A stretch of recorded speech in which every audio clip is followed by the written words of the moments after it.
The next story is more grim. This one affects each one of you, all of us, whether you're watching us from Hong Kong, Hawaii or Honolulu. There is a global cooking oil crisis, one that will soon roast your kitchen.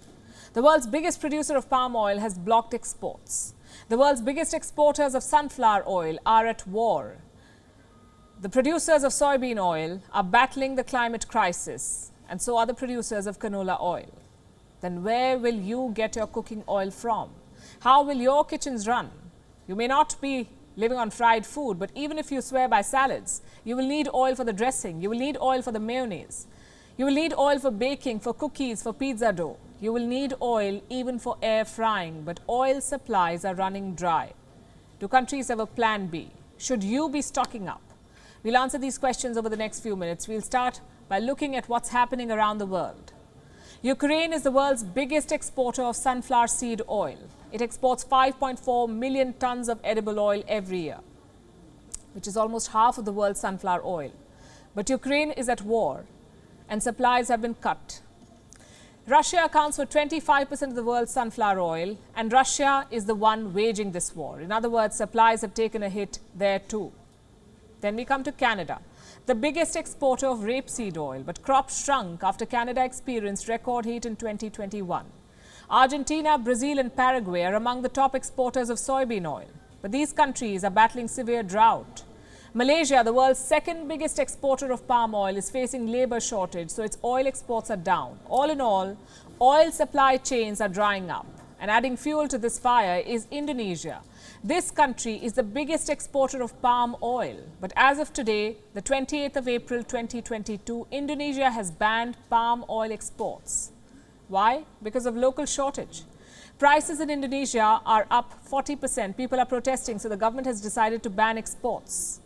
And this country alone accounts for 1/3 of the world's vegetable oil exports. That's 30 million tons of vegetable oil every year. Indonesia's biggest buyers are India and China. India depends on Indonesia for nearly half of its palm oil. India, in fact, is the world's largest importer of edible oil, 13 million tons every year. 60% of this is palm oil, 25% is soybean oil. Sunflower oil accounts for 12% of India's edible oil imports. What explains this huge oil import? High consumption, that's one, and insufficient oilseed production. In India, the per capita oil consumption is around 19 kilos per person per year. Where will the oil come from now that the supply chain is drying up? What are India's options now?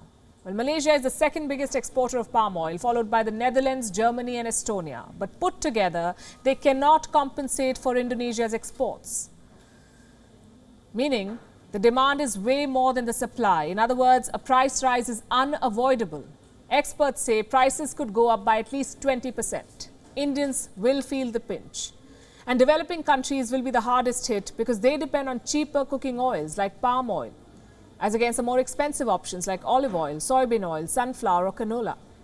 Of course, the developed countries will also suffer. In the United States, for instance, soybean oil prices have already soared. Soybean futures doubled after Indonesia announced its export ban. In Asia, palm oil has risen nearly 50%. In Europe, rapeseed is up 55%. Globally, vegetable oil prices increased 23% in March, and it will get worse. So what should you, the consumer, do? Should you be stocking up? Well, panic buying is never the wisest way out. In the United Kingdom, supermarkets have already begun rationing cooking oil, sunflower oil, olive oil, rapeseed oil. They're all being sold in limited quantities. In some supermarkets, the limit is 2 cooking oil packs/bottles per customer. Same with Spain, Germany, Italy and Turkey. They're all rationing oil. Some experts say countries could divert vegetable oil from fuel tanks. You see, biofuel accounts for nearly 15% of vegetable oil demand. So if that 15% is diverted to kitchens, then there may be a little respite. But will countries do that? And more importantly, will that be enough? An expert gave the verdict on India. He told the media that there would be shortage. There is no way to increase supplies. In short, this is geopolitics hitting home. WION is now available in your country. Download the app now and get all the news on the move.